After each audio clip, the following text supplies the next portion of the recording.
Okay, so what I'm about to do now, and I'm not a mechanic, I've never done this before, well, I have done it before, but only to this car, is I'm about to show you how to fix a P0702 fault with your gear selector. First of all, we need to take this system, this whole section here out.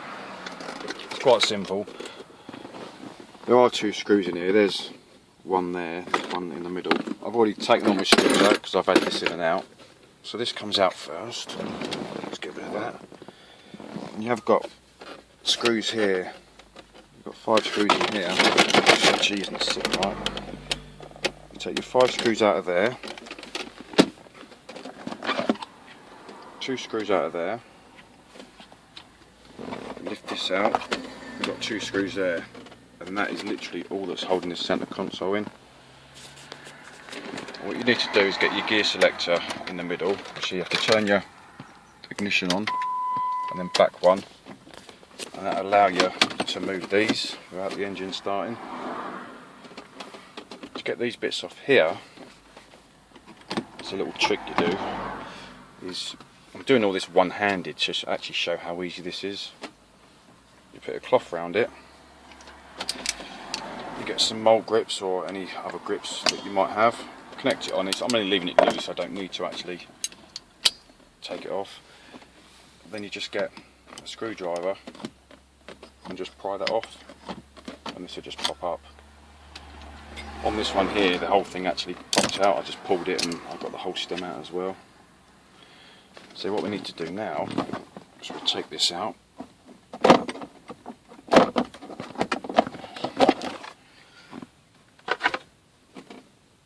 See where that actually screws in there. This is all done. You can take this top off here, this lid off. It's only 2 screws, but I just haven't bothered. You just lift this centre console out. So you just literally, let's get the sound break up. It literally just pulls out. There you go. Job done. In the back of the car it goes. Now this is your gear selector. It's all of this. You've got all the wires here, the cables, but the bit that goes wrong is in here. What also will show up in a 702 fault, I'll just actually get this, let me just open the door and get out. On your TCU, whatever this is called, you have a connector down here, the plug connector here, and you've got a wire that goes up.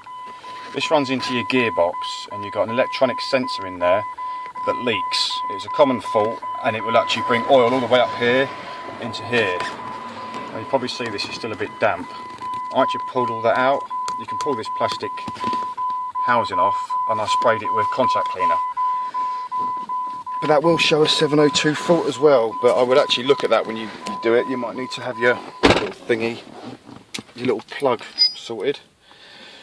Now this is a star screwdriver. Star one. Let me just do it so it does actually undo. Let me just put this down. Yeah, there you go. Although a little electric screwdriver will actually fit and do the job. I'll just loosen that enough so I can do it without the ratchet.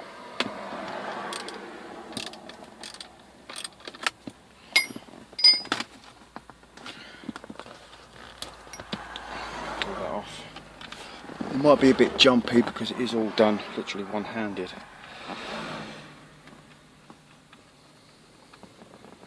I couldn't find any videos online that would actually help me with this problem.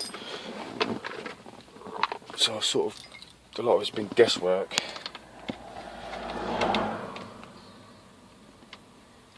But yeah, it showed the gear selector problem, but it literally is a circuit board that's gone. Put that in there. Now I have a plug socket here I need to take off. Right, let me just let me just lift this up a bit. Get under there.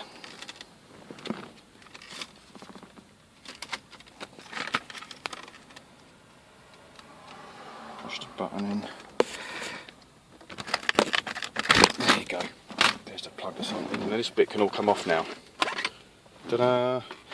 There's my replacement bit. I don't need to replace all of this. This is already here. There's nothing wrong with this. This is gone.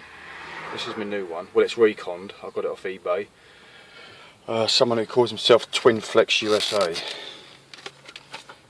I did actually get a whole selector off someone, and it was just as bad as my one. So this one's come with a 12-month warranty.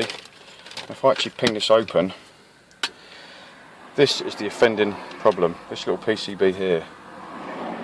This is what the problem is. That gets dirty and damaged.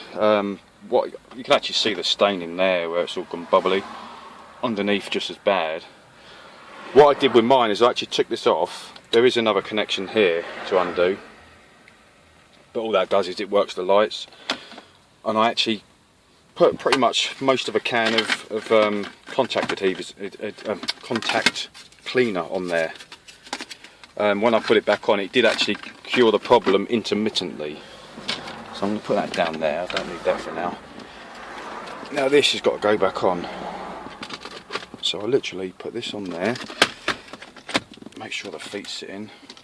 I'm just going to plug in. Or can it? Let's have a look. Well, that's plugged in. I'm only going to put one screw in, just to hold it in place while I test it.